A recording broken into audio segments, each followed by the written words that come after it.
To some, he's a complete unknown, but one famous ex knows all about Bob Dylan's behavior backstage at the height of his fame, and she says tantrums were not uncommon. Lies. Lies and rubbish. In May 1965, folk singer Joan Baez wrote a letter to her sister while on tour in England with her boyfriend Bob Dylan and told her that things were falling apart. Baez wrote that Dylan had become so unbelievably unmanageable that she couldn't stand to be around him. She added that everyone traveling with him was going mad while he was having his frequent tantrums. He's better than you. Yeah. All right? Right away, I hate him. He's all right. I like him anyway. At least some of these bursts of anger before shows were, in Baez's opinion, related to Dylan's unusual version of stage fright. She once told Rolling Stone, "He never had the traditional stage fright the way I did. He was always bopping around writing songs, but it would come out in another way, a sudden furious tantrum because his coat was stolen one time."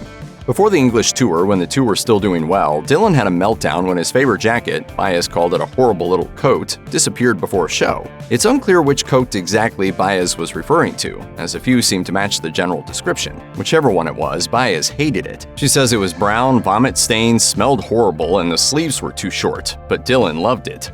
Baez told Rolling Stone, "I'm sure to this day he thinks I must have stolen it. I was really working on him, trying to get him to get rid of that jacket." When the couple returned to their dressing room before a concert, Dylan's jacket had disappeared. He lost it, acting like a 5-year-old, screaming at the police, their entourage, and Baez, she recalled. She chalked it up to performance-related tension. That night, though, was the worst she'd seen.